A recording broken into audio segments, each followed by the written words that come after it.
Wildberriesda savdo qilish shu darajaga erishishim uchun 3 yil ketdi. Hozir sizlarga 3 ta xulosani 40 sekundda o'rgataman. Agar bularni siz ham zo'r o'rgansangiz, oyiga 30-40 ming dollar foydaga chiqishingiz oson bo'ladi.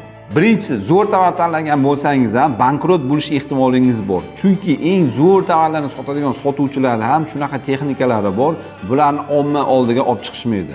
Bunaqalarni ko'proq o'zlari guruh bo'lib, Telegram kanallarda absuzat qilishadi. Shunaqa guruhlarga qo'shilib olishingiz sizga 10 ming, 20 ming dollar foyda olib keladi. Ikkinchisi, bitta yomon ozuq sizni keskin savdolaringizni tushirib yuboradi. Offlayn bilan onlayn taqqoslaydigan bo'lsak, offlaynda mijoz sizni e'tirozini sirasi ayta oladi. Bu keyingi mijozga unchalik ta'sir qilmasligi mumkin. Onlaynda esa hamma ozuqlaringiz ko'rinib turadi, keyingi mijozga anchagina salbiy ta'sir o'tkazadi. Uchinchisi, inson psixologiyasini yaxshiroq o'rganing. Qanaqa ranglarni yoqtiradi, qanaqa rasmlarni ko'ryapti, nimalarga e'tibor beryapti, qanaqa so'zlar bilan sota olyapti, shularni zo'r o'rganib olsangiz, pul uzoq keladi.